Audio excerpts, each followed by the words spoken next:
Byron, could you answer again from a high level, what is a PubSub architecture specifically as it relates to kind of backend development? And like, what should we compare and contrast it to make sense of it?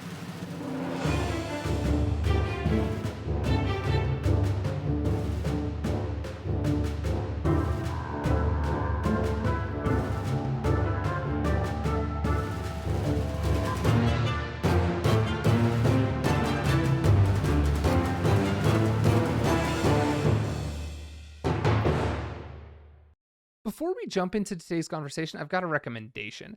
Jonathan Hall, a friend of mine who was on the show 10 or so episodes back, well, he's got his own podcast that you should definitely check out.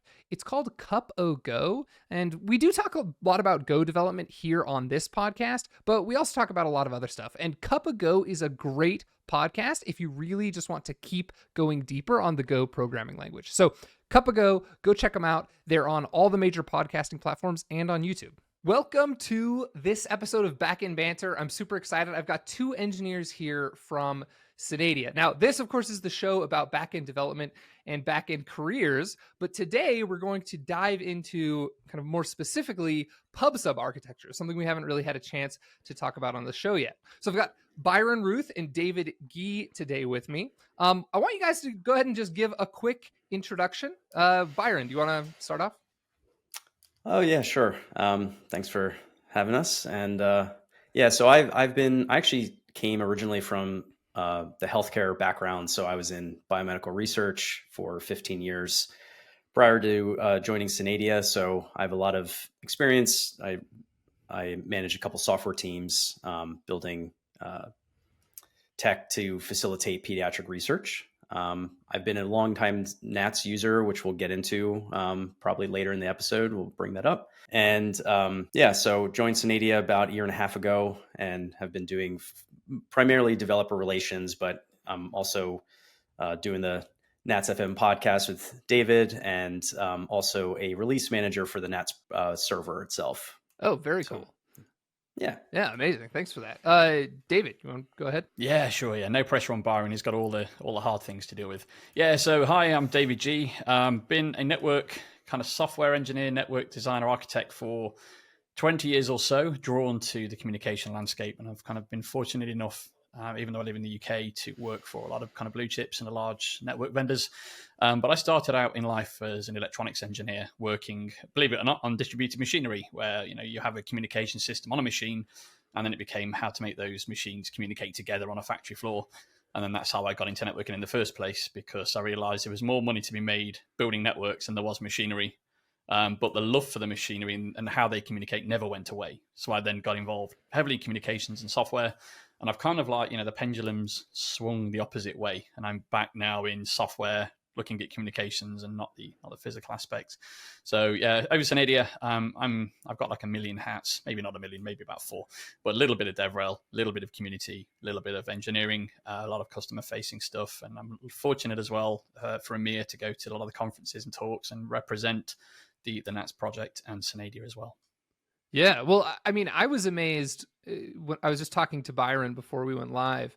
Synadia is about 40 people, and I've worked at companies of much larger than 40 people that I don't think were quite as well known for their product. So, I mean, I've heard of NATS independently, obviously, before we kind of connected on Twitter to put this episode together. But you guys are doing some pretty cool things with only 40 people. One kind of preliminary question I have before we even dive into the more technical stuff is just what's the seniority level like over at Synadia? Like, is everyone this like 10 year senior developer, or do you have a pretty wide mix of junior up to senior? Got to watch what we say here, but yes, that's generally true. There's a lot of really, really senior people there, have diverse backgrounds, a lot of people clearly in messaging, PubSub type stuff. And right. Yeah, it's really fun. That was actually one of the reasons why I personally wanted, given the opportunity, I wanted to join, because I knew I was going to be working with a whole bunch of really senior people with, again, diverse backgrounds. And I knew, like, I have this, my personal opinion is that I enjoy being surrounded by people who are much smarter than me. So I wanted to take advantage of that. joining Synadia. So it's been a good time, and I think at the same time we all play off one another fairly well, and we respect one another. So it's been a good time for me personally. I think that's great advice generally. So there's the story of like there's Bill Murray. Is it David Aykroyd? Like the guys from the Ghostbusters movie, the original Ghostbusters movie. And there's a famous quote, and I'm going to butcher it because I can't remember which one of them said it. But basically, if you find yourself as like the best actor in the room, like you need to find a new room, right? Because like you kind of stop learning, which is unfortunate because if you take any room, there's always going to be a best person in that room. You just don't want to be that person, right? So I think it makes a lot of sense to continuously try to seek out either new organizations or new teams where you have seniors to learn from. And it sounds like Synadia. Yeah. It's really interesting. I think the things with Nats that we come across though as well, just the general width and breadth and depth of what we've got going on and what we interact with. You know, one day you're an expert in one topic, and the next day you are completely fresh. You're not winging it, but you're hot on the heels of going like, I don't know where to begin with this. And then luckily somebody in the team somewhere leans in and you think, and that's why I love this place. Yeah. It's great. And just on that, to second that point. Yeah. It's like the stuff that we're doing with Nats, and again, we'll get into the PubSub more generally. We'll take a step back, but like we're working with distributed systems at the end of the day. And there are so many aspects to that clearly. And it's like, there's a lot of moving parts. You have to consider architecture and yeah, you might have a person on the team who just like really knows RAF consensus super well, or really understands, the mechanics of that. And then someone else like topology design. How do you create this like hub and spoke model properly to power cars and blah, blah, blah. Like there's all sorts of deep knowledge. Everyone has a really great breadth, but yeah, you definitely encounter different people who have very deep vertical backgrounds. So it's very fun. Yeah. Yeah. Well, I mean, it's one of the more complex topics. So in my 4-year CS degree, I think my hardest, my like quote unquote hardest class, just from a conceptual standpoint, was probably computational theory, which was like Turing machines, finite automata. But then the second hardest class was probably distributed systems. From a coding perspective, it was definitely distributed systems. Computational theory was like all theoretical, right? It was like, maybe like in the future this will matter. Like I haven't had to worry about finite automata in my day job as a backend developer yet, but distributed systems very much so. Especially in the last decade, a lot of progress has been made. So let's like you said, let's zoom out, and I just want to talk about just really quick before we even talk about specifically PubSub. Let's talk about what is a distributed system. Could you maybe answer that, David? A distributed system. Oh, I knew you was going to call my name out there. A distributed system. Okay, so I think the easiest way to mentally project this, if we take something to be done, so let's come up with a complex calculation. Instead of doing that in one place, in one algorithm, on one runtime, let's split that apart into separate chunks and let's source parts of the inputs, parts of the calculation, and let's stitch it all back together to try and provide a single answer. And we're going to get all sorts of fun with that. We're going to have fast paths and slow paths, and we might have errors and all sorts of things. But it's when we don't have visibility of doing a single job in a single place, and we lose visibility of that and spread it around to different parts. And that might be for different reasons: power, latency, just user experience, language localization, regulatory, who knows? I mean, Byron, I'm going to do that thing. Okay, what do you think, Byron? Is that reasonable? Did I do it justice? Yeah, I would. I was going to butcher Leslie Lamport's quote of saying distributed system is one that a computer can basically make your computer not work anymore. A failure in one computer. It's like, okay, it's not like failures. Yeah, because if you think of it, it's the fundamental term here is it's a system. It's not just independent distributed computers, right, that aren't talking to one another. So there's connectivity, there's communication happening between them, whether you're breaking up some work and they have to, coordinate and do something, or you're scaling out and whatever it may be. You in the non-happy path case, in the happy path, if you design it properly, everything should go swimmingly and great. But the second you have a fault somewhere, that's where distributed systems gets hard. And you're like, okay, if I have, I'm distributing load across these 3 computers, and let's say it's a simple work queue or something, and, I'm taking off these jobs and I'm processing within some amount of time. What if the 3rd server goes down, and now all the load is now being redistributed to your 2 servers? If they can't keep up, they're eventually going to fall over as well. And then you're down to nothing. So it's one of those cases of saying, understanding your fault domains within your system. And, there's human systems and distributed systems, whether they're like computers or humans in the loop and that kind of thing. But you have to understand where your areas of fault are, and understand, if this happens, how isolated is it? What's the blast radius? Is it what's the ripple effect going to have across the system? And so it is, you can build a distributed system for various reasons. People gravitate, they hear buzzwords like microservices, and they're like, that seems cool, I should just go do that. And it's like, well, you have to have a reason for doing it. Like, don't jump to that conclusion. But it's like a simple one is like, I want to use 2 different programming languages, so I need 2 services. So now I have to have network communication, or I have a certain problem that needs to scale, given the input, as David said. And it's like, you have to break up the work. You physically can't. I mean, you get crazy computers in the cloud today that have massive amount of hardware, but you're also spending, $2,500 a month to afford it. You can maybe have commodity hardware that you can just split the problem up more.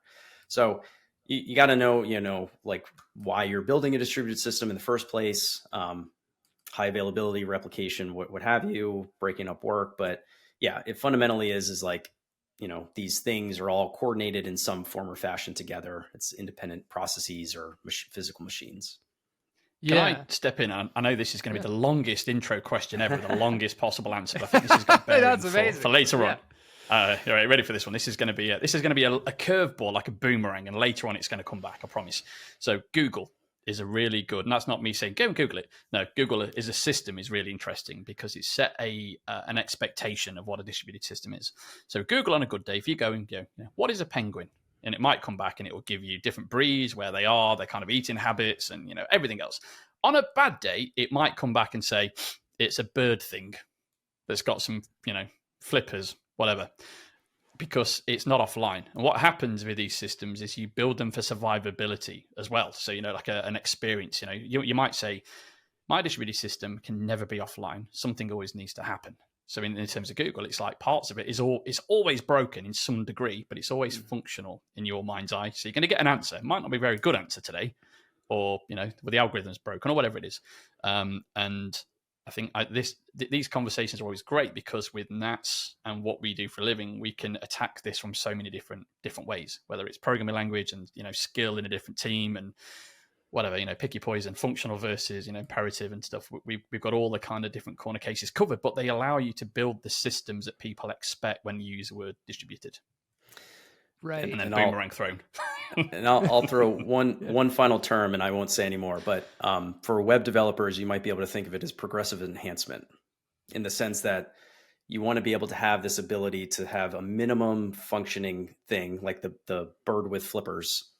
But if you can go beyond that, if certain elements of the page can render better and improve the experience, JavaScript can load, all this kind of stuff, you're enhancing the functionality or the experience that you're providing. But the goal is to, like David said, survivability. It's like, you want that minimum, I can render in like a web page in my terminal. I'm blanking even on the names of those programs right now. But it's like this ability to have the minimum information available that will still get the job done. But if the experience can be improved beyond that, that's sort of one of those factors as well. Yeah. Yep. Progressive enhancement is an interesting way, I think, to come at the definition of a distributed system. So let me kind of echo back some of what I heard, and you guys can tell me if I'm on the right track. So a non-distributed system might be, for example, I'm running let's just say I have a very typical kind of CRUD application backend. So I've got my server written in Go, and it responds with like JSON resources when they're requested over HTTP. All right. If I'm running that on my local machine, one instance of that, and it's connected to like a local Postgres database, we might not call that a distributed system. We might refer to that as a monolith, right? Kind of one one server doing one thing. But if we took that service and distributed it across, I don't know, 10 or 20 different servers, so different machines running the cloud, slapped a load balancer in front of it, and now they're all communicating with either with each other and with the load balancer and responding to requests, could we consider that a distributed system? This is a lovely question.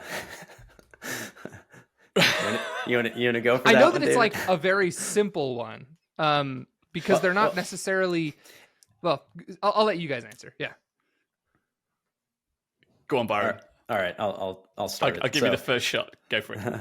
Yeah. So I think that it is a distributed system first and foremost, because you have at a minimum, two components. You have the web server has your application on it, whether it's a monolithic application or not, Ruby on Rails, Django, what have you, Laravel.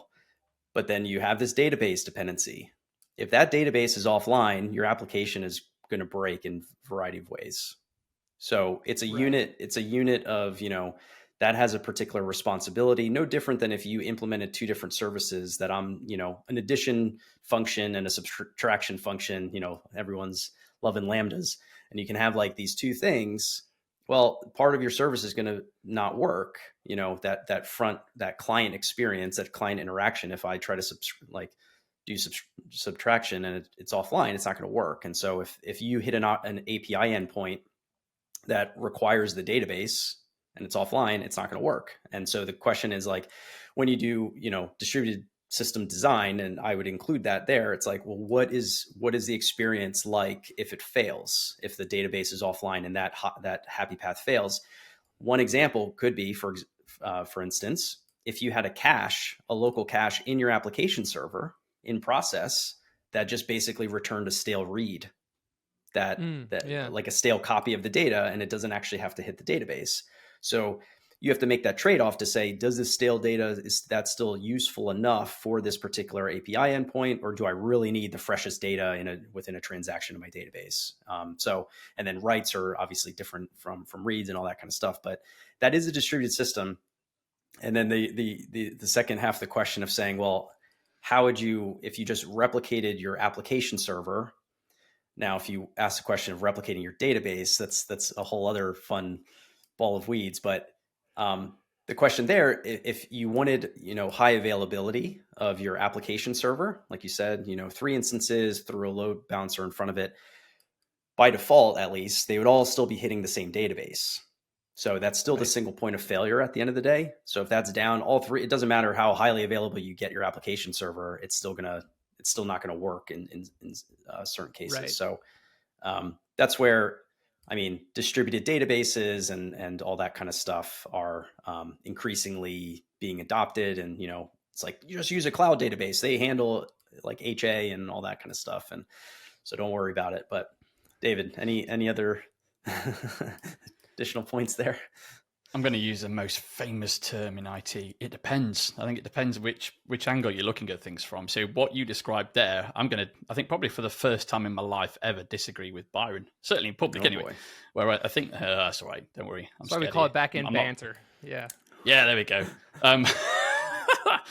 I'd consider that just a vanilla load balance system. But there's a question, are all the load balance machines in the same rack? Are they in the same cloud, in the same tenant? Are they on the same VPC?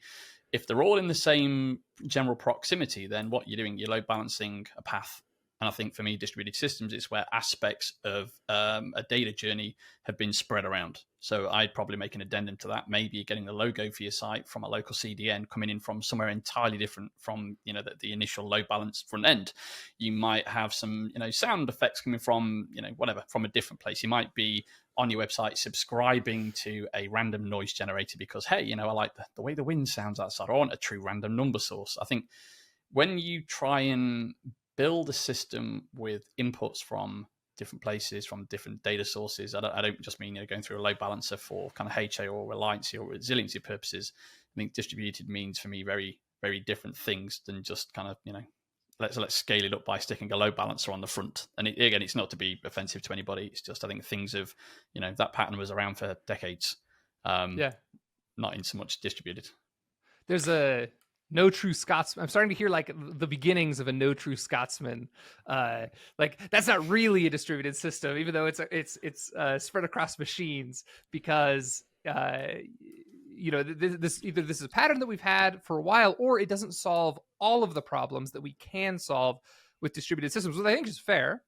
Maybe it's best to think of distributed systems almost as like a gradient. And what I mean is, like, I could have a distributed system that's running just on my MacBook, right? And it's bound to like different ports.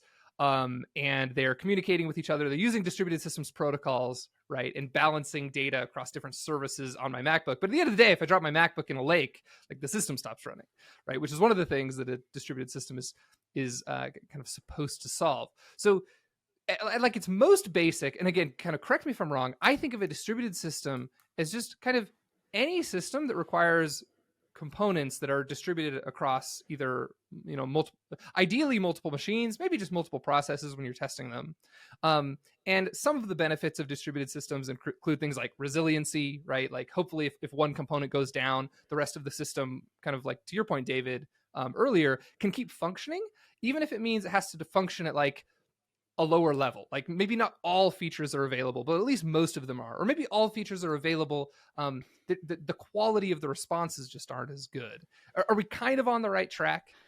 I like what you're saying there. So that whole thing of survivability for me defines it. I guess I always put a network slant on things. I know Byron, takes the brunt of this most days, but I think if a user journey goes across a network and different points on the network, then it has a more distributed feel, even though you could build and emulate an entire system on your on your local machine. So that whole thing of, well, if my load balancer goes offline, what's happened? My whole user experience is dead. But in a true distributed system, just realized I've mangled that word. You can talk about Anycast, and you could have the same your front end on the same IP. So if that goes offline and disappears from the default free internet route table or whatever, you'll get to the next one, and all of a sudden that for me becomes then all of a sudden interesting and distributed in the true tense. But going back to your original one, where you've got a front end and a database, if you stand far enough back away from that, like you said, gradient, well, you've got two components having a conversation. So why isn't that distributed in its own right? Because it doesn't belong in one place. Anyway, I'm being a fool, but yeah. It's interesting combos. No, that makes sense. Like in the example of like one database, 3 application servers, and 1 load balancer, you could argue there's maybe some distribution going on between the application servers, but you still have single points of failure at the database and at the load balancer level. So there are ways to distribute databases. There's ways to distribute other things. So we have like the beginnings of something interesting. So I want to now shift. And so we've talked about like kind of just the very high level, like what is a distributed system? It's this thing where we have many processes on many machines, hopefully that are resilient. And I want to narrow down our conversation now specifically to PubSub. Byron, could you answer again from a high level, what is a PubSub architecture specifically as it relates to kind of backend development? And like, what should we compare and contrast it to make sense of it? Sure. Yeah. So PubSub is really a pattern. There's plenty of different ways to implement that in practice, and we'll get into, I guess, a couple implementations in a bit. But yeah, so I'll start actually with the contrast, or like the thing that people are most familiar with, which is sort of point-to-point request reply type style interactions. So this idea that we use, our browser every day, we enter a URL in the browser and it, loads a web page. That's a HTTP call, request reply interaction. No matter, ignoring all the load balancers, all of the, many replicas of the application service that is actually serving the traffic, fundamentally that interaction model is a point-to-point interaction. So in contrast, and that I think that's what people tend to, understand, because we do it all, like we deal with that interaction style all the time. It would be similar in the real world, let's say, is that you're having a conversation with a single individual, and it's like you're, talking back and forth and there's nobody else in the room. However, the second that you get up on a podium and you have a whole audience in front of you, now your speech, just like we're talking here, this is a PubSub interaction right now, because I am talking. You're both receiving, this communication at the same time. barring latencies because of where we're physically located. But this is that style of interaction. So in a backend sense, it's this ability to say, I am, publishing something, a message, whatever the communication medium is.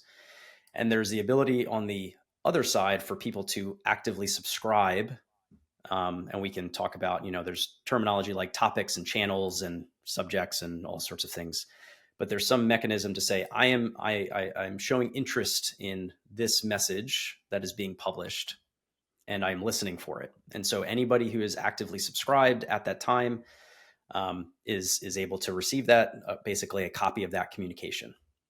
And so you can, fundamentally you have, rather than one-to-one communication, you have M-to-N communication. Any number of publishers, any number of subscribers, to be able to do sort of that communication style. So that would be like the maybe hopefully simplest definition of what that kind of pattern and mental model of that pattern is. Okay, cool. That makes sense. And I've got an analogy and I want to see if it holds up. You can tell me where it breaks down. So let's think of Zitter, right? Twitter X. If I DM you, that's kind of a point-to-point interaction, right? Like Lane is reaching out to Byron. This is what we're kind of used to with our HTTP request response system. Like, and you could argue that maybe there's 17 clones of Byron, but at the end of the day, like I'm going to reach one of the clones of Byron with my DM and then he might respond, right? Whereas a PubSub architecture might look more like a tweet in the sense that like I could just tweet something and then however many followers I have all sort of subscribed to that tweet and they'll each get their own like copy of it. So like I tweet something and now like 500 copies have been sent to my 500 followers. And then like you said, also on the publishing side, you can have M to N. So it's not just a variable number of subscribers, but you could have a variable number of publishers. So maybe that's like a Twitter community where like I'm part of a community and I have 10 other friends that are part of the community. We can all publish to the same community and just the followers of the community will all get that tweet. Is that kind of... Yeah, for sure. Yeah. It like, just like Slack, chat channels and all that kind of stuff. It's like that, like, and this is where we get into sort of this notion of like topics or channels or subjects. Like there's basically some representation of the medium, the thing that is being joined. It's not a single message per se, but it's really like, there's a subject that I'm publishing a message on behalf of. So, like a mailing address or a physical home or something, or a Slack channel or what have you. And you can have multiple members, and some members might only be sending messages in that channel. If it's like, administrators, it's a read-only channel for a handful of people. So they're actively subscribed and observing these messages flowing in. So yeah, PubSub is everywhere, but I think it's like specifically with the backend development kind of audience, I think people are most familiar with HTTP, point-to-point interactions, gRPC maybe is another one. And, but yeah, we deal with, M-to-N communication all day long everywhere. So that's a great analogy. I'm familiar with RabbitMQ, Kafka, Google PubSub, right? These are kind of implementations of the PubSub idea. They all have different features and stuff. Nats is one of those, right? It's another implementation.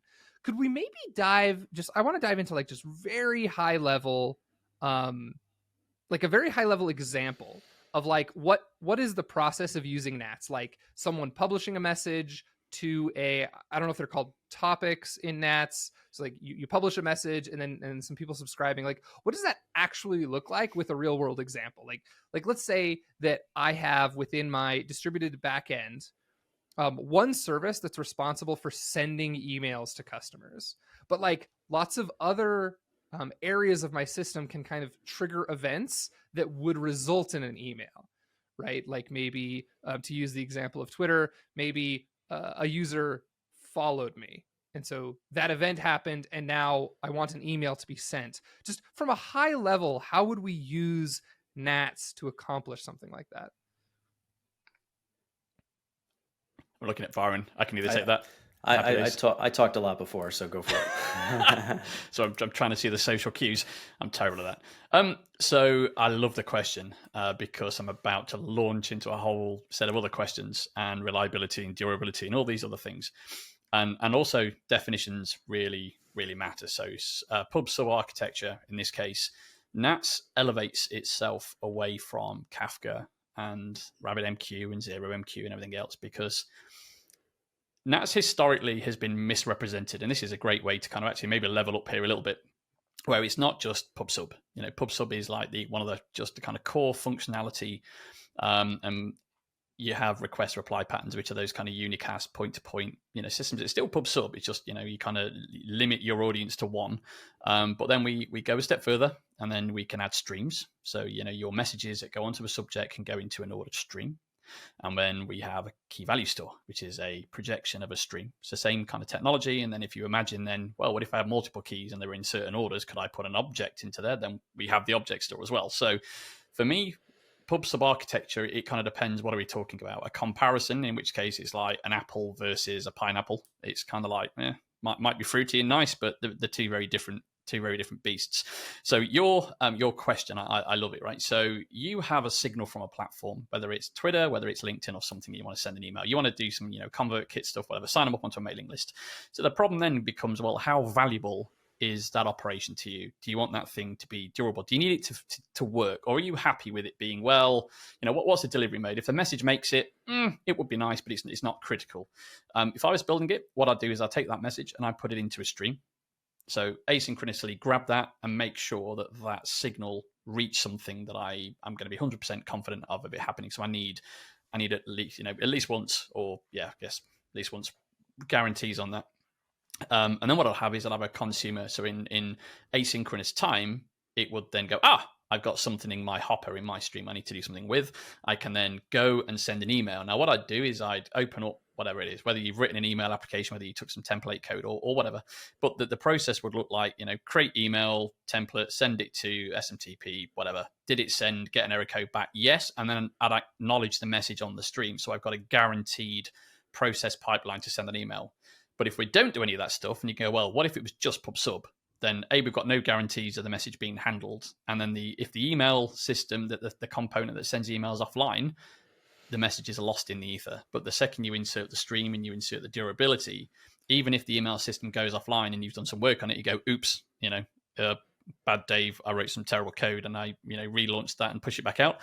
The second it comes back online, it carries on where it left off and goes, hey, there's an email I need to go and transact upon. And then I've introduced these guarantees into the system. But then that introduces all sorts of fun problems. Like, not many developers are good at kind of going, well, hang on a minute, this parallelism is a little bit mad, because you end up having to acknowledge messages and kind of manage your own, reliance or reliability within the system. So does that help in terms of real world? It definitely does. Let me, again, I like to just play back answers to make sure that I understand, and hopefully to give kind of the audience a second take on whatever was being said. Okay, so instead of just taking my service that handles people being followed on Twitter and having that service either send an email directly or send an HTTP request over to a server that will send an email to alert somebody that they have a new follower, I'm going to publish a message to NATS. And for now, we can just I'm at least thinking about NATS as just some other system. And if I'm hearing right, that message can, depending on your configuration, kind of go sit in a stream or in it's stateful, right? It's going to sit in that system. And even if my email service happens to be offline at the moment, that message will sit there until the email service is back online, essentially, and ready to process that message. So let's just say maybe it was rebooting, right? Maybe we pushed some changes to that service and we had to restart it. So now it's back online. It can actually go reach out to NATS, or maybe it's a push versus a pull. I don't know exactly how it works, but let's just say it gets that message from the NATS system so that it can process it kind of asynchronously. And you're saying when it's done, it's going to tell NATS, hey, I processed this message, so that it doesn't reprocess it. And that's kind of as opposed to if we didn't have that system in place, if my original following service had just reached out via HTTP to my email service, it would have just gotten a 500 error. right? Like, hey, the service is offline. Yeah. I can go another level deeper, actually. So if we paint this let's paint by numbers. So your follower service does a HTTP call, because that's the sticky glue of the internet. It's a PVA glue of everything we do. So HTTP call comes in. Hey, Lane, new follower. Dave's followed you. Great.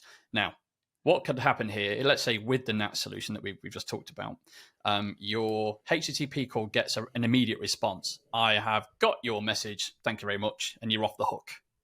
Go do your thing. But actually what will happen, we'll get that message, we'll put it into a stream, and as soon as it's into the stream or published to NATS, then we respond to you, which has decoupled your upstream follower service from the email chain. So your upstream service is, right, I've announced the signal, Dave's followed Lane. And then in the background, in your in your email server's ledger, it's notified, hey, I've got a new message in the queue, and that can be push or pull, by the way. Then that service will go off, send an email, and then it will acknowledge. I mean, you can configure different things, but in its most simple terms, it will acknowledge to NATS in that stream that this message has been sent, and then the kind of like an index moves forward, ready for the next one.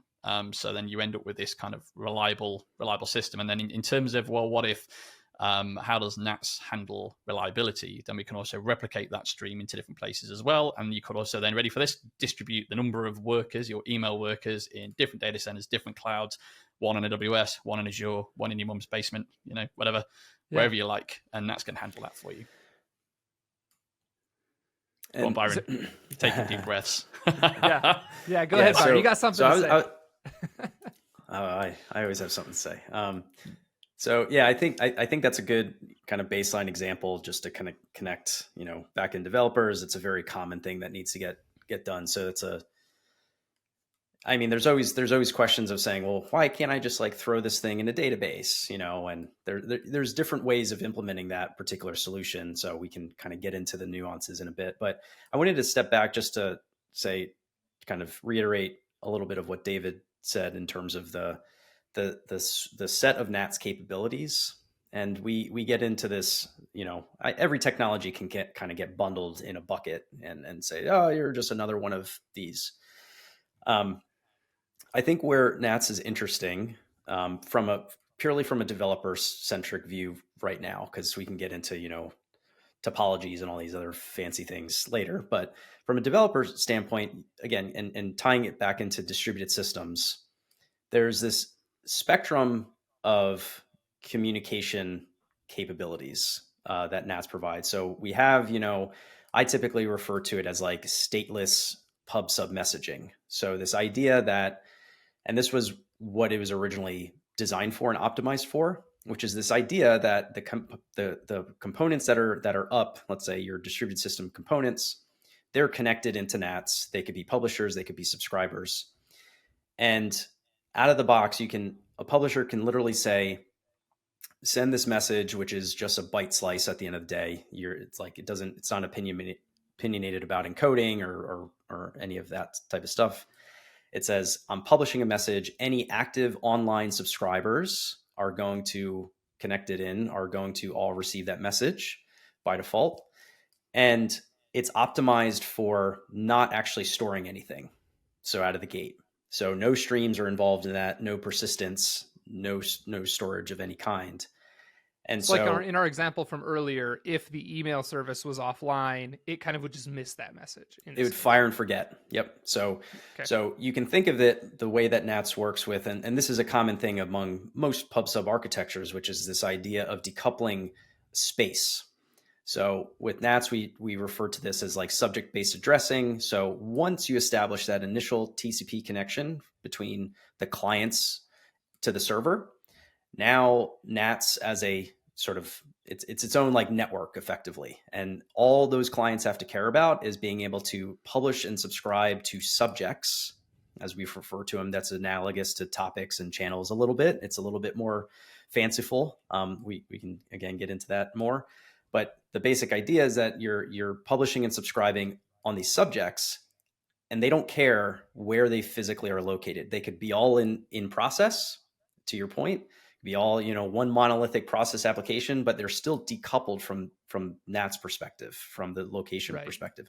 Or they could be completely distributed across, any number of data centers out to vehicles, whatever, depending on the use case. But as long as they're connected into the one NAT system, whether it's a single server or like some large topology, all of the messages just flow transparently. So that's like the foundation of it. And but as David said, this is like an at most once delivery guarantee. So it's fire and forget. If the subscriber's offline and you connect up after the message has been published, you're not going to get it. NATS doesn't persist by default in that case. So for use cases that expect all of these components or have enough, high availability or redundancy of components that one of which will receive a message, we have this notion of like a queue group, which is like, basically free, distribution, high availability of a set of members of a group that one of them would receive it, depending on which one is online. Without any additional dependencies, you can basically build up your components like that, join these queue groups, and then one of them will probably be online and they'll receive the message, they can do the work, whatever. So it's super high throughput, super low latency type of messaging from that standpoint. And it's completely location transparent. Again, they don't have to care or know where clients and publishers are physically located. So that's like, yeah, go ahead. No, I just want to make there was a lot there and I want to make sure that some of it makes sense. So would we say like did you say location transparent? Was that the terminology, or location independent? Yeah. I've worked in microservices architectures where say we had 7 different quote unquote services. And if you haven't seen the Krazam YouTube video on microservices, you might want to pause this video and go watch it because it's hilarious and then come back and finish this episode. But 7 different microservices. And they're all kind of responsible for different things. And I've definitely worked in systems where we don't use a PubSub architecture. And each service has to have coded into its environment variables the kind of URLs, right? The endpoints of the other services so that it can explicitly send data across the wire to these other systems. If I'm hearing properly, one of the benefits, the location independent thing, is I really just need to know where NATS is so that I can communicate with NATS. And that, at least from a configuration standpoint, can simplify a lot of things.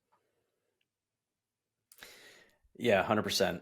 And again, we can get into this, but in general, people hear about service discovery, you hear about, needing to know whether you're using service discovery, which is another component you would have to deploy in your infrastructure. You have DNS, all of this stuff to be able to resolve, whether it's internal DNS or external, whatever, however you're managing that. The key thing is that you literally need one DNS entry for where NATS lives. Yeah. And you can have a whole bunch of, A records, if it's replicated, you have different entry points or whatever. But once it's connected, none of the components, the clients that are connected, have to know or care or do any kind of resolution of IP, DNS, any of that. That's one of those things where it's significantly simplifies in an actual production kind of environment where you have a lot of moving parts. You might have multiple teams. Even if you're a single person, it's still one less thing that you have to, deal with. But it reduces the operational complexity. It reduces, the number of components in your infrastructure. The funny thing, which is always true, is that DNS is always the problem. That goes away, as long as you can connect to NATS, you're off to the races. So that's more, I would say it's less of a developer centric thing, because we try to have when we talk about NATS, we try to break it up into sort of different audience types, because you have the developer, which I care about building my application. These are the primitives that NATS gives me. I can choose, stateless messaging. I can choose streams and consumers, which give me durability, which means I'm not just decoupling space, which is the location transparent aspect. I'm also decoupling time. I don't need to be online at the time a message is published.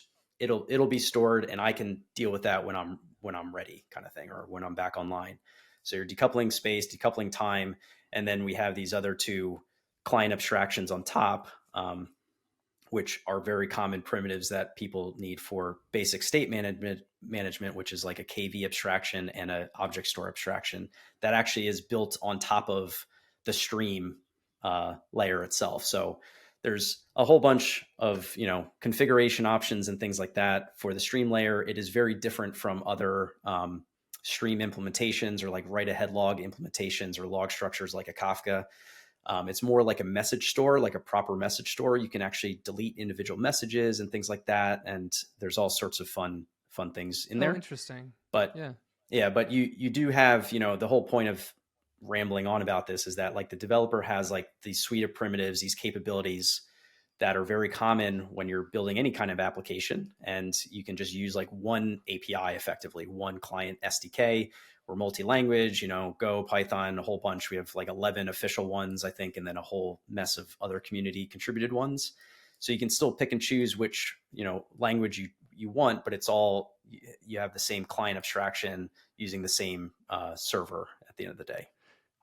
And for my audience, most importantly, you have a Go SDK, and Nats is written in Go, right? Yep, it is. Cool. Yeah. No, I always like to promote technologies that use my favorite programming language. That's pretty cool, because I think Rabbit is Erlang. Sorry, Ling. Oh yeah, no. I was going to say, I think Rabbit is Erlang, and I was talking with you earlier. Java is Kafka. I have no idea what Google's PubSub is, but it's cool to see that we have a PubSub system written in Go. I want to just really quickly. I feel like we've talked about some of the like tangible like features of PubSub over HTTP, right? Things like the resiliency, location independence. I want to dive in to a very tangible example of like, when in a real application would you care to switch from like microservices that are communicating either over HTTP or gRPC, right? Single point communication, to something like NATS?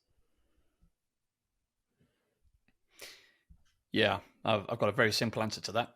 And the second that you take a look at a monolith and you decide to split some of the functionality out, then it's probably a good time to do it. I think me and Byron have spoke at length and even on other podcasts about this. Like, imagine that you have an application that you've taken from a monolith. You have a landing functional endpoint, whether that you access it over HTTP or whatever, gRPC, who cares?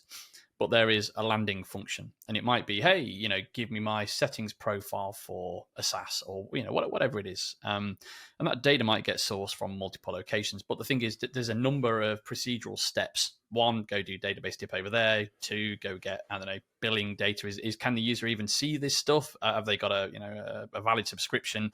Whatever it is. The second that you start taking apart that application, then Nats has a home, in my opinion, because you end up having kind of like, I always call them front door functions, but something that's got the business logic. It's like, right, I need to go and get these things and assemble this stuff. And you can do it one or two ways. It's a little bit like in networking where you've got source routing. You can kind of go, my schema for the data that I want is X. So it's like whatever it is, JSON schema, XML schema. And then you can say, and I'm going to literally pass this thing, I'm going to throw it at the first function, and that's going to, fulfill part of it. And that one's going to throw it at the second one. And you end up with this kind of like fulfillment ring, which is kind of crazy. Or you got the scatter and gather approach. So your landing zone, your front door function grabs that and then fires off all the separate kind of requests in the background, waits for everything to come back in, reassembles the answer, and then pushes it back, back out. I think the second you start doing anything like that, Nats is kind of a really, Nats. I use Nats and obviously PubSub architectures interchangeably.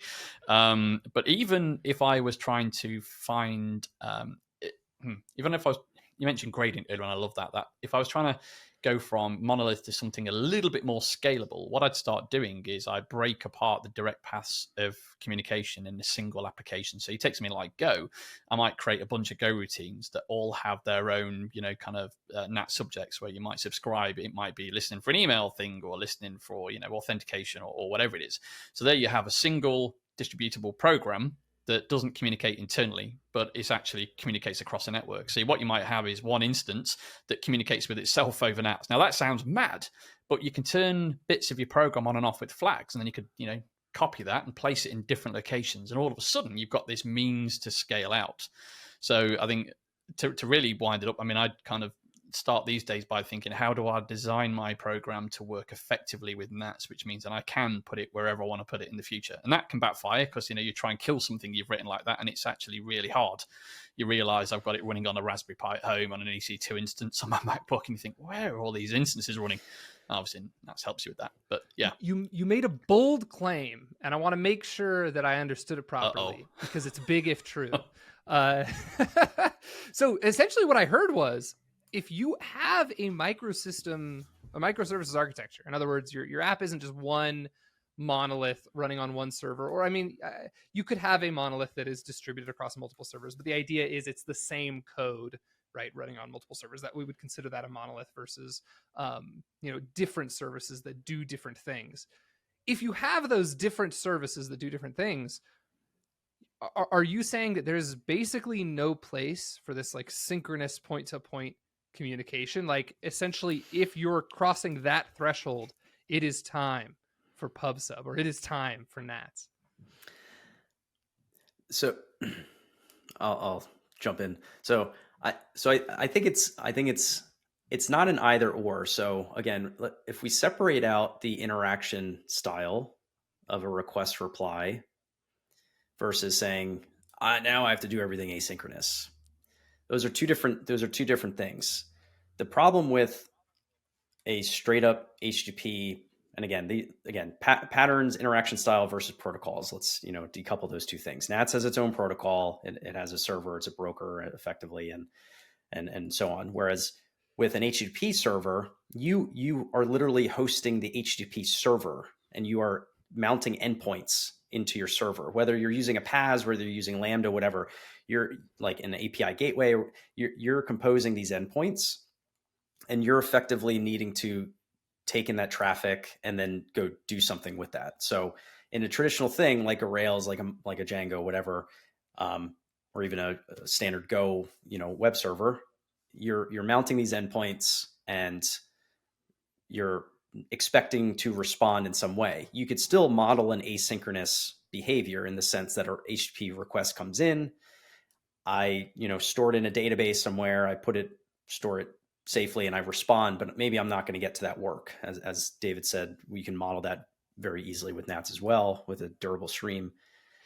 But you can still choose to have point-to-point interaction styles with NATS as well. So because we said it's M to N, you could have M and N equal 1, and then you could still have a synchronous one-to-one interaction.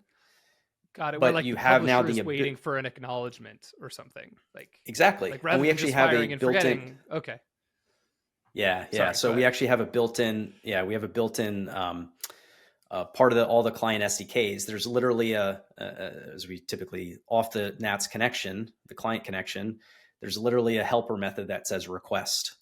And it does exactly that because people, and you pass the subject, you pass a payload, you pass a timeout. And it'll sit there, your client will lock up and sit there and wait for a response to come back, because that's a very common, it's like you're asking a question, you want a response on demand. You don't want to, do all this choreography of events and, it'll get to me eventually. But the challenge with it, starting with HTTP, and again, as David said, HTTP is the glue of the web. So we're not dissing on that. But if you're choosing a backend protocol, a backend technology to connect all your things, you immediately limit yourself by choosing HTTP or gRPC versus something that implements an actual end-to-end communication style. And you don't have to go, right into the microservices realm. That's not what PubSub does not imply, microservices. You can, for example, still create, like from a physical deployment unit style, you can still, for example, and this is maybe mostly Go community, you can embed the NAT server if you want. You could go real extreme. You can embed the server in process. You can embed your client applications. You can have, N number of subscribers that still decouple all the subjects and, the work that they have to do. Every client subscription actually does, under the hood, run in its own Go routine by default. So you have all of the concurrency already baked in, and you can deploy that. But over time, if you say, I have this subscription is actually taking up a lot of memory, this little thing, I need to break that out. You Got it. So you still have a NATS server. You still have the endpoint to connect to. You break out your client code into a new deployable unit. You deploy that up. It's still connecting. It's still subscribed to the same subjects. You're not changing anything. It doesn't care about location. You just point it to the NAT server that's in this case embedded. Eventually, you can say, I actually need a HA NATS cluster. Great. Break out the embedded server. Deploy that independently. Still just a NATS client connection. So you can choose to break it up over time. But starting with that model, you don't have to change like versus the extreme contrast, which is like I have a Rails app, a Django app, or something, and it's like I have method invocations between all of my components. You could have a really great modularized code base, but transitioning from a function call to a network call is a completely different thing, and you're gonna have to rewrite your application. So here it's like you can have this sort of asynchrony already baked in, or concurrency model already baked in using NATS and having all that decoupling, but you still have a single deployable unit, and then you can gradually break it out over time if you need to. Yeah. I might have confused things earlier on. Sorry, by the way. Let me just explain this, and I promise I'll yield. Things when we talk about PubSub, I think naturally think about all the menu items that NATS offers and not just PubSub. And what I do is I kind of jump the gun sometimes or shoot myself in the face with a foot gun. That's the other trick I'm pretty good at doing. So yeah, apologies for the language on that, because NATS itself is like this interest network. So you can do, fan in, fan out. You can have point-to-point communications over NATS. And no, that's I think sometimes you were where I talking fail about, to explain. Yeah, no, I think you were talking about exactly what I was trying to get at which is like, and it's good, Byron, that you jumped in and mentioned that NATS doesn't just do PubSub, but it is what I'm trying to get at with my question, which is like, we've got PubSub things, which is like M2N, asynchronous, right? Like you architect your application a certain way.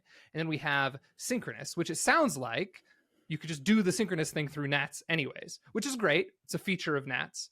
But what I'm trying to get at for my audience is like, when do I need to do one or the other? And obviously, like, I'm glad that you mentioned that, like, we can just use NATS and you can choose, right? Either I need a synchronous, either I need to use NATS synchronously for like immediate request response, or I need to use its asynchronous features. But like, when would I use one or the other?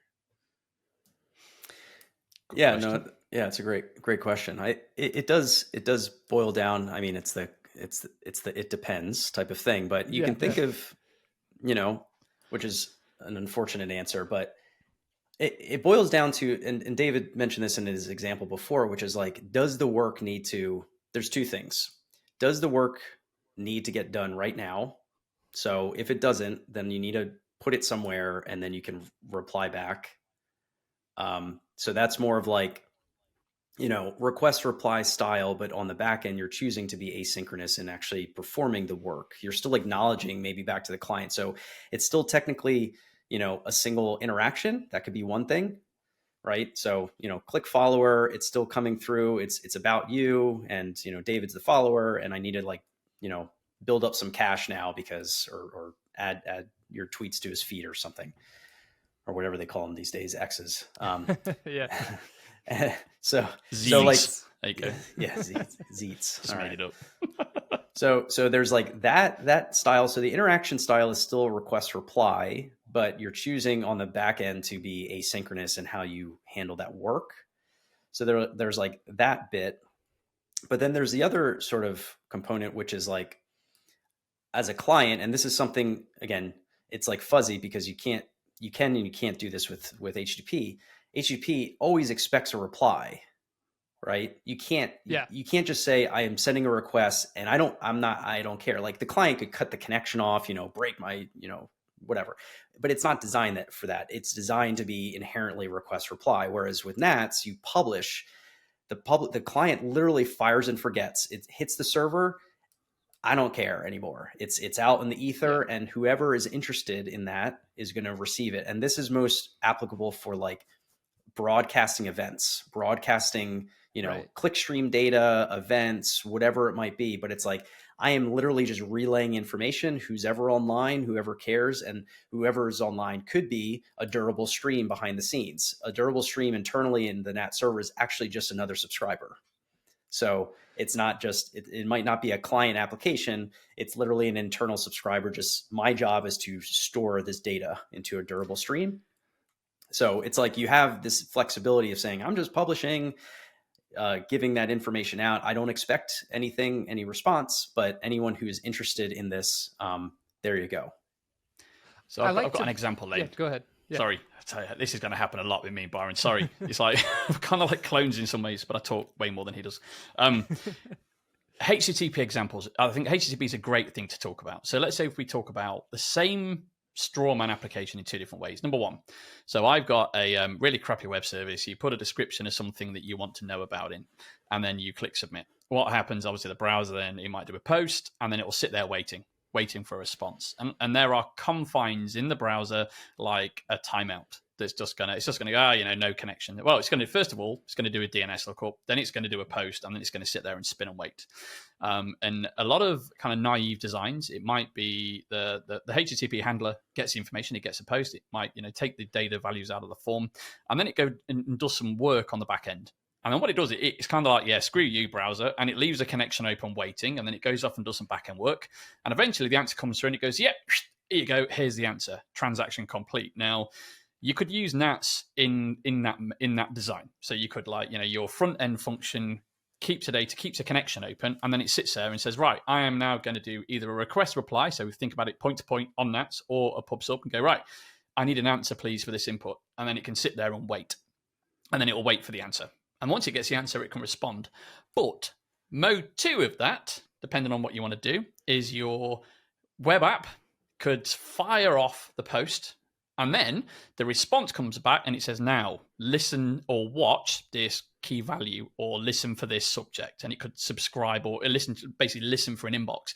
So then what happens is your browser's gone, I'm happy, I've fired off the first request, bang, it's gone off, and now I'm sitting here, but my web logic, my, whatever it is, my React app, my Next.js app or whatever, can sit there now and wait for an event to come back. So you've decoupled things. So even if that first connection is, whatever, it's gone, who cares?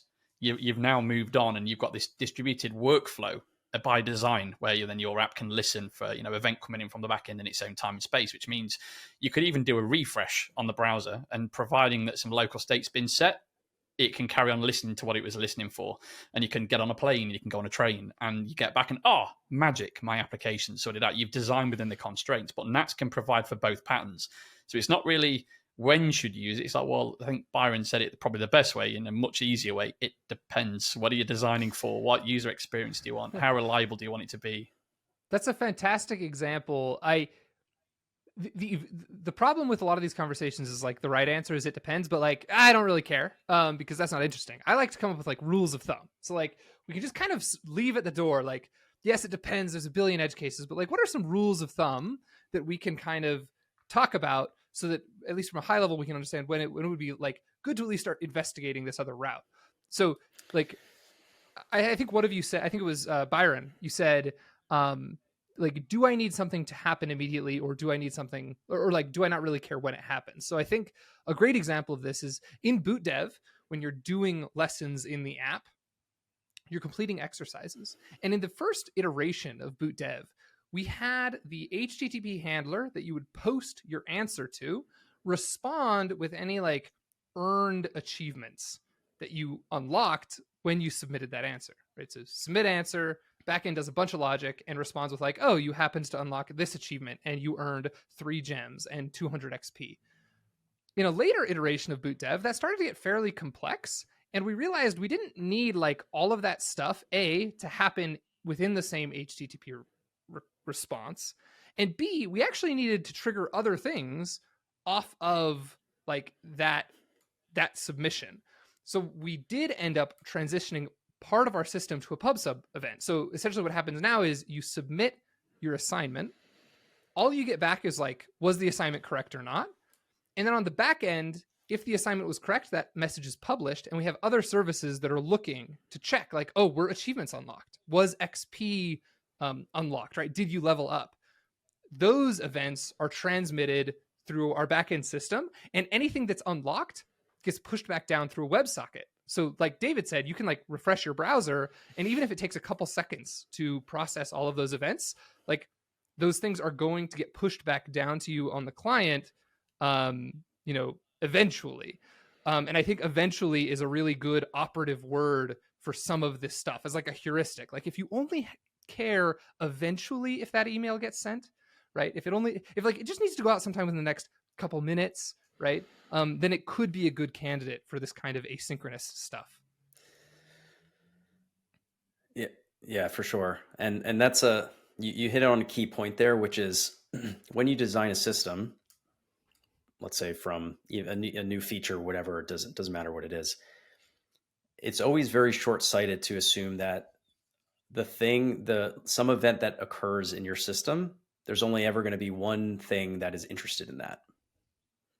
Because even if you have the use case of saying, I need to log these events, I need to, archive these events, I need, 2 different handlers that this like user registered. There's a whole bunch of stuff that goes on as a result of, a user registering on a website. It's not just one thing, or it's not just going to be one component that can do all the work. Maybe you can start with that and that's fine. But there's going to be, this event is going to be listened to, subscribed to, have different components will have interest in that thing that happened in your system. And you want to be able to design up front to allow for that when that time comes. And frankly, it's no more difficult to start with something like Nats versus going the HTTP route, but it's like you have, much more adaptability, scalability, and evolvability of your system when you have this PubSub sort of thing baked into it, and you still can satisfy the request reply point-to-point interactions and things like that. And just as a final sort of real world analogy, I think that we can think of the asynchrony is like, if you're at an ATM and you want to get cash out, you're gonna sit there and wait until you get your money. You're not gonna be like, all right, put my card in, I'll walk away, go, and somebody else comes by and grabs your money. That's ridiculous. However, when you place an order at Starbucks at a restaurant, you place your order. Now it's going through this whole pipeline of things. You go sit down. That's an asynchronous flow. Like there's other maybe synchronous behind the scene interactions. Again, it's a choice. It's a choice of how these components fundamentally talk to one another depending on what you want to achieve. If you can keep just pushing things down into a queue that then get picked off asynchronously, great. That's just like you have, when you're on the line, cooking line, it's like you're putting this ticket next to the next station and you're preparing your plate, whatever it may be. And it's like, I've done my work. Now I push it on to the next queue kind of thing. So you can imagine sort of all of these real world scenarios where this asynchrony comes into place. But there's still like order to that pipeline. For example, you're not going to do, the final placement of a, little microgreens on the plate first before you actually put the slop on. So it's one of those things where you still can have order, you can still have synchrony, you can have asynchrony. That's why it's like, how would you choose to model it? And the thing with all of the Nats primitives that it provides is like you do actually have choice rather than saying, well, I guess everything is synchronous HTTP or point to point, and I'm like, that's what I have to work with. That's a fantastic example. I'm going to do the same. Starbucks example specifically. Yeah, go ahead, David. No, sorry. I think there's a little bit of latency. Obviously, I'm in the UK, so I'm on like the terrible island out in the middle of nowhere. Sorry, Lane. You're good. I'm kind of excited actually. Cause I've got thoughts bubbling away. There's often confusion in distributed system design between, and I'm going to use these terms very, very carefully, between control plane and data plane. So when you build something that you've got an imperative list of stuff that needs to be done, your ever expanding if else list of tasks. You want those tasks to run as fast as absolutely possible. So even though we decouple time asynchronously, let's say in the email, the email example, because it's a really good example, we're not saying it will eventually get there, because even though you've broken the system fundamentally at how it communicates, it's now a network call and not in path over a PCI bus or whatever, you will probably not notice any time delays. We're not kind of saying it's no longer important. It's okay, get there tomorrow. The chances are it will still arrive whether you're running the monolith or the modular monolith or a microservices architecture. So your data plane is still intact, but it's now network based and not chip based. So there's that. And then, any slower than it would have been, really. Right? Exactly. Yes, it's conceptually different, but the way it actually manifests itself in reality is you've got a follower, you've got an email. So that's kind of, I think that distinction is always worth mentioning. But then you've got the kind of control plane aspect, which is where, what if actually we have a stream of data being populated in one region and we want it to be replicated into another? We have an eventually consistent copy across the RAF network. But that's not necessarily going to impact that flow of you have a follower and an email. It might be you're doing some analytics somewhere else, or you're making a backup. So it's relevant to what aspect and what view you have of the design at that moment in time. It's not like, well, just go and throw it on a queue and don't worry about it. It's not that. And I said earlier on about the Google thing with the boomerang and it's going to come back. I think this is a moment it comes back. So let's say you have a follower and you go, I want to send an email. What you might do is you might set a timer. And you might go, right, if I don't get a response from my email system in 3 minutes to say the email's either been sent or there's an error code, I'm now going to email the administrator and say, there's a problem, the email didn't go out. Or in Google's case, I'm going to set a timer for the worst answer possible. The first answer, not the one that takes a few hops and a few recursions to get the good answer, where it says, you know what, nothing else came back. The penguin, it's a bag of something alive. Terrible answer, but you've got an answer. And that's all of a sudden you start having to think about that to prevent those issues where, well, the email might never get there. Well, that's just distributed systems. No, it's just bad design. So sorry, Lane, I was kind of like jumping all over there, but like bursting with useless rhetoric. No, that's a really good point. It doesn't really slow down and I think I used the wrong word. It's not that it slows anything down, but in my mind, it's like it could be if it wanted to, like if it needed to be. Like, so for example, when I upload a video to YouTube, I don't know if this is actually the case, but I know that you could build it this way. I use some sort of HTTP method, some sort of synchronous method to like start a video upload, and the video gets uploaded, but then some like background job starts where it processes that video and it like compresses it, right? And it optimizes it for all the different ways that it can serve that video to customers. And all of a sudden I'm not like, I don't need to keep my browser open for that anymore. Like that's happening in Google's backend. And eventually when it's done processing, ping, like I get an email, right? So like that's an instance where it does happen to take a long time. Or in your example of like someone following me and then me instantly getting an email, like you said, both of those use cases are supported, right, by like the PubSub architecture. So it's not necessarily that PubSub makes it slower, but like now I have that ability. Whereas if I had a synchronous system, I would kind of have to just like sit there and wait, and my HTTP request probably times out before whatever background job that's happening actually finishes, right? Yeah, sure. Yeah, and yeah, I mean, man, we could go on about this for another 10 episodes, to be honest. So yes, when you're a YouTube video where you chunk it up, your browser might have the job of, and you might see a notification, don't close this browser tab, because what it's doing is chunking and uploading. But beyond that point, when there's like maybe a hash exchange, it says, okay, yeah, I've got it. You can now disconnect, and then it's on its system. It's in a job queue. It might be some version of what we've been talking about. There's a worker queue, pulling chunks, reassembling them, compressing them, rendering, expanding, and then putting them onto their CDN. Yeah, then absolutely. Then we've got this lovely, time asynchronous split, but there's still a handover of responsibility from one system to another, even though the paradigm's, kind of the same all the way through. Yeah. There's two very important questions that I want to get to before we end. And I know we're almost 80 minutes into this thing. This has been a great episode. Question number one, respectively, and we can start with Byron because we just heard from David. What is your most unpopular opinion when it comes to like back-end architectures and PubSub and microservices and that sort of thing? Unpopular engineering opinion.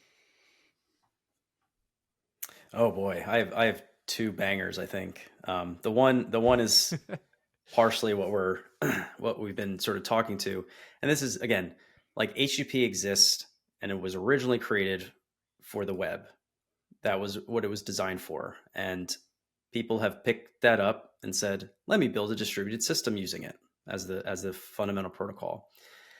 And I don't fault people for doing it because it's familiar. It's what everybody learns in boot camps, all of the web, any kind of web development, you're going to get introduced to this. You're not going to be introduced to all of these other, PubSub technologies and such. So I don't fault anyone for it. But my unpopular opinion in that respect is that I think it's a terrible idea to use HTTP as long as you, learn something. And I'm biased, but I've also been using Nats for 7 years, and I've done plenty of, web application development and distributed systems and using cloud providers and all sorts of things.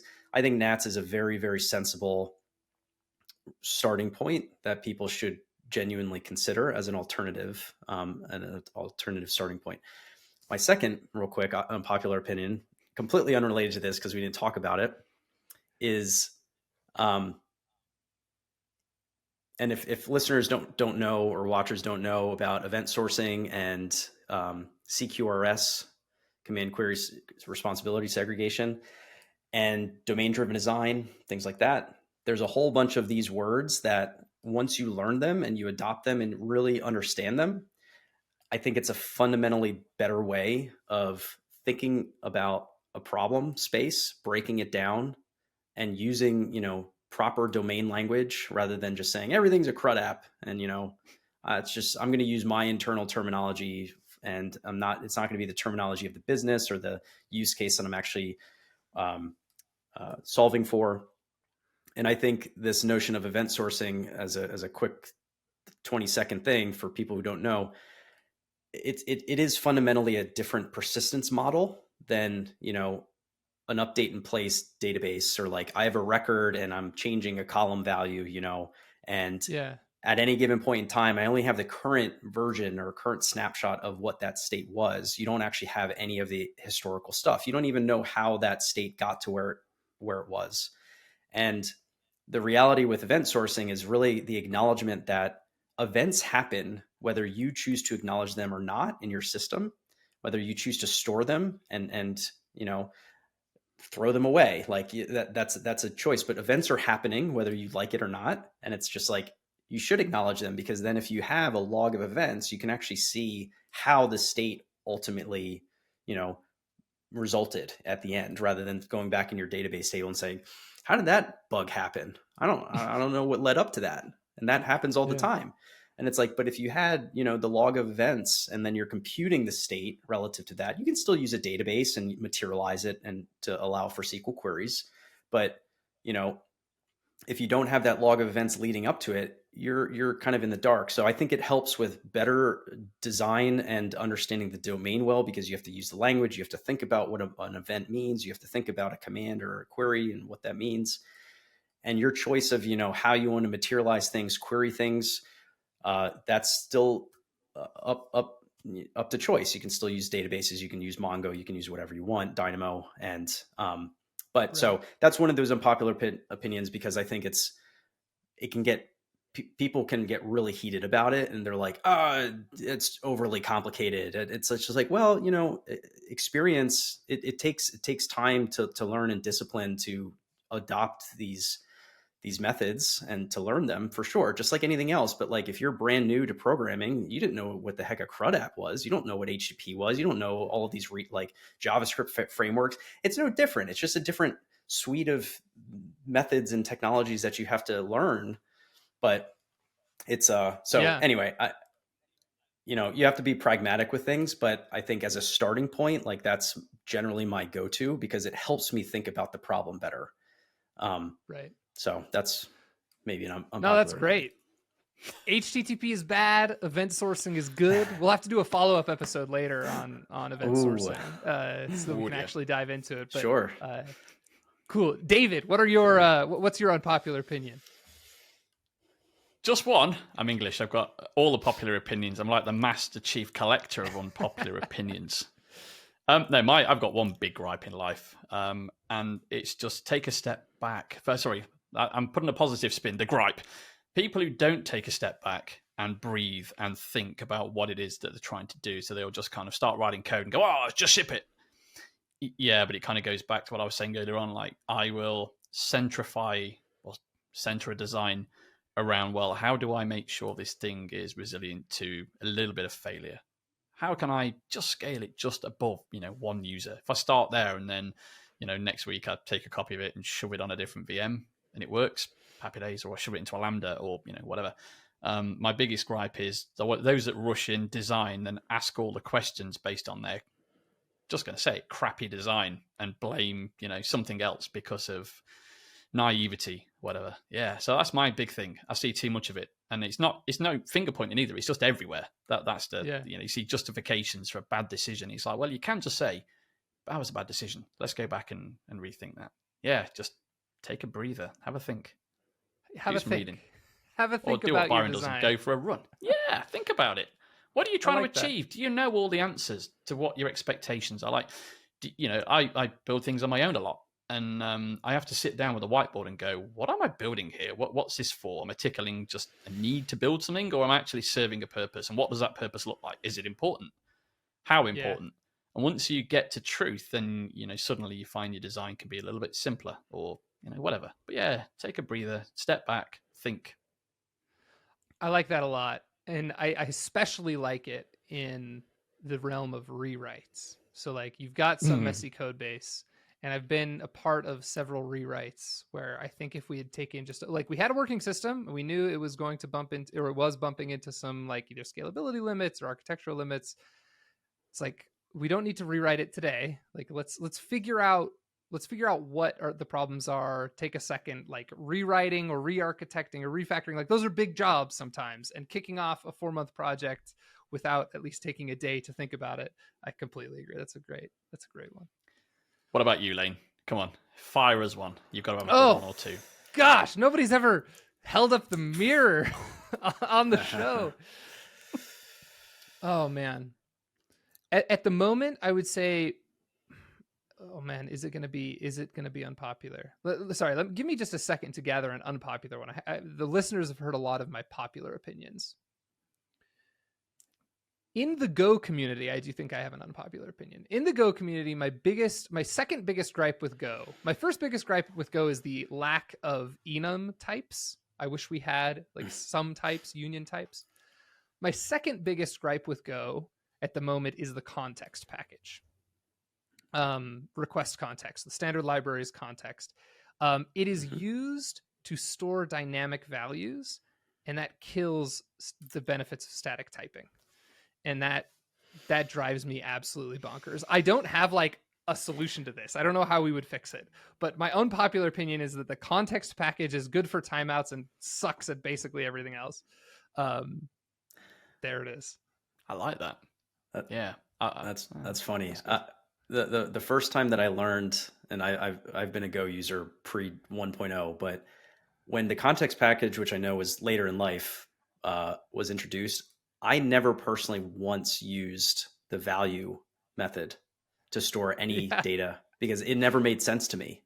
It's like, be explicit with passing data, and I know that's the whole point. It's like, propagate this context. It's like, you could really abuse that and just like hide all this stuff, Yes. You can make a whole struct value and you just have all these fields, and I'm populating along this call stack, and then it's like, you have no visibility into that. It's very weird. I never understood, the real true motivation of it. Like, I understood the reason, but like, was this not like David says, step back. Was this a good idea? Like, let's see. I think the timeout and like all that, it's like, I guess the intuition is, if you're propagating a timeout or propagating a deadline, why can't we just propagate other values that are just user provided?